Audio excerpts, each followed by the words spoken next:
Buenas noches. Hola. Mahaba. Good evening. Or good morning. Or good afternoon, wherever you may be. Wherever I meet you, I greet you. Hello. Again, this phone, every time I go on YouTube, I have to set this up to not have any distractions. I thought I did that, but apparently I didn't do it. But I gotta turn this light off because,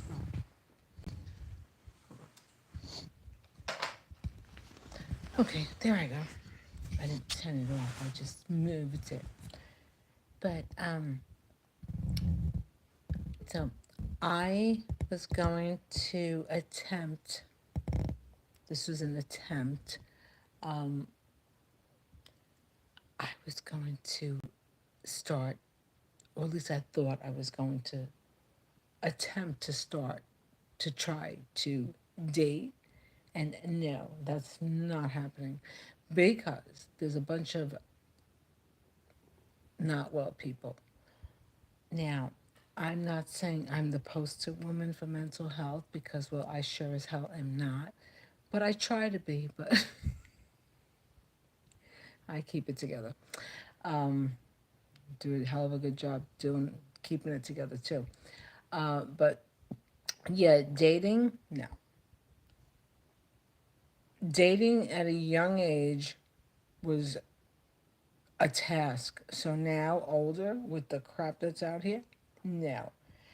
And watching YouTube, watching like social media and stuff, you see a lot of comical stuff. You see a lot of sad stuff too. But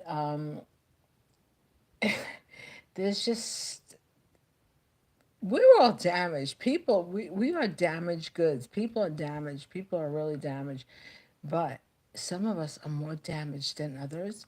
And because of that damage, well, it makes it difficult for people to connect. Um, but then you have people that are just, well, they can't connect with themselves. Never mind trying to connect with somebody else, you know. So, but that happens. But yeah, um, dating, senior citizen, no, no. I'm, I'll pass on that. I'll pass on that. There's a lot of stuff to do that doesn't consist of trying to date because yeah, people are crazy. People are definitely people.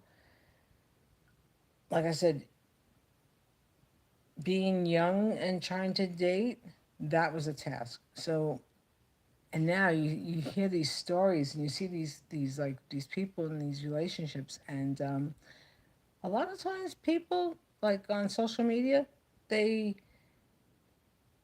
it's all like an act. It's like an act for social media. It's like, hi, let's perform for social media to have a relationship, and there's no relationship. So people do that. I don't know why. I guess it's for the cameras or it's for maybe they do it because they get kickbacks. There you go. Pretend to be a couple, pretend to be a family, and then you can get like maybe donations or whatever. I mean, who knows?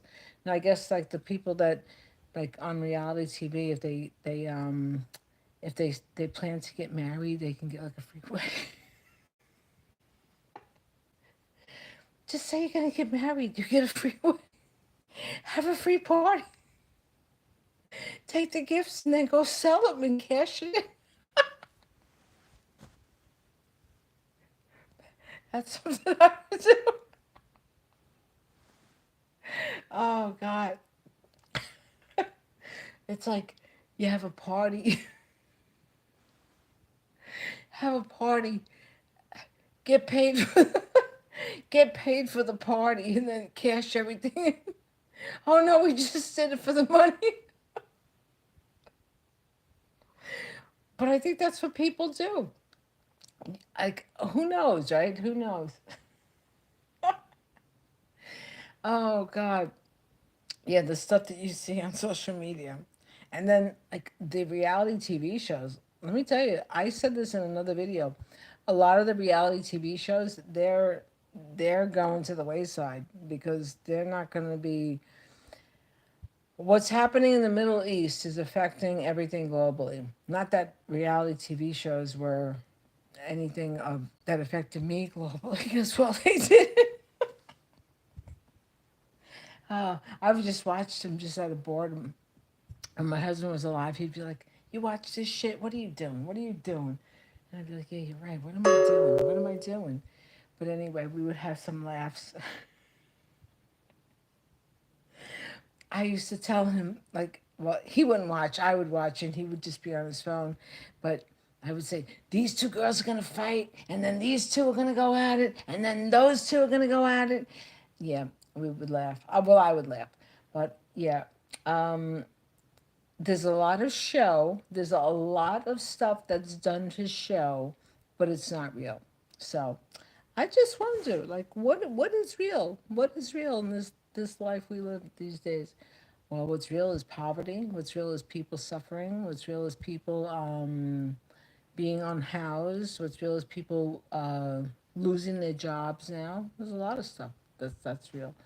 So yeah, it's I hope people just help people manage and get through, because it's not easy. It's definitely not easy.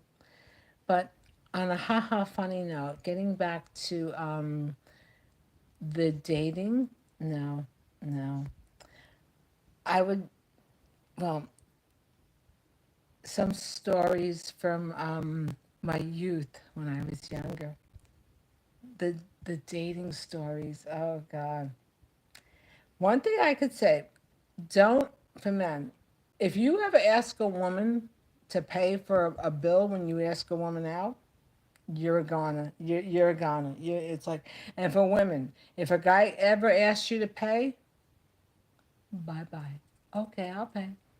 Unless you're gonna, unless it's a business venture and you're gonna go 50-50 down the middle, then I say, okay, girls, then you could pay that bill. But no, that's a no. That's a big no. I don't have a daughter. I have a son. But if I had a daughter, and I tell my nieces, you meet some guy and the guy like wants to take you out, he ever says, "Oh, you have to pay," tell him, "Yeah, okay." Tell him you gotta go to the bathroom and then just leave. Make sure you take your phone with you. Yeah, could you imagine? Oh my God. Yeah, yeah. And then oh, what else? What else is there? What is another big no no? I would say for women, young women, if they want to get married or if you want a serious commitment with someone, if they're not willing to give it to you, don't waste your time. You know, usually you could tell. You know, but you see a lot of women like I see it on social media, like a lot of like women like they want to get in the good graces of their boyfriend's family or boyfriend's mother, and they're like sucking up to them and praising their son. It's like praise your son. Yeah, fuck yeah, praise me, mother. Yeah.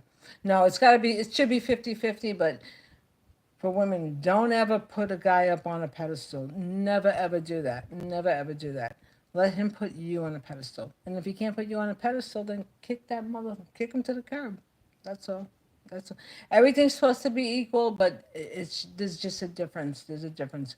And if you're going too hard for a guy that you think you want to be with, that you think that's going to be your man, no, let him go hard for you. Let him be the one to come for you. Because if he's not, you don't need him. You know. Because when you have to show up and you have to kind of like always be put them up on a pedestal, no, no, you don't ever do that. Women don't ever do that to a man. Nope. They put us on a pedestal. If they can't put us on a pedestal, then you know what? And then you don't want. Then you can. Bye bye. There'll be another bus coming. Remember that, girls. There's same thing for guys. I mean, guys that have. I mean, I don't speak upon the man part of it, but I guess for men who have women that they wanna like, if a woman isn't reciprocating, then kick her to the curb. You know, kick her to the curb. There'll be another bus coming. That's all. There'll be another one coming. That's just the way it goes. But then when you get stuck and you get caught up on somebody and you're like stuck in oh God, I can't live without him. Like when I broke up with my son's father, I was like, oh, he's my oxygen. I can't live. Oh, I won't be able to survive without him. Yeah, I thought like that. I did. But a lot of women do, and I guess men too, right? If they break up with someone and you get really hurt and devastated, you feel like you can't breathe without that person. And then you once you realize you could breathe very well without that person, you breathe better without that person. You're like, who? Who was that person? But I guess you have to go through it. But anyway, I hope I entertain people with some of my comedy and my I would tell some stories, but no, I'll have to phrase them so that it's I speak about things gingerly because well, just to because you never know who's watching. There could be people watching that probably people that I know. Watch. Watch all you want. Go ahead. Till next time. Bye. Thanks for watching. Or should I say thanks for stalking? Thanks for stalking by. Bye.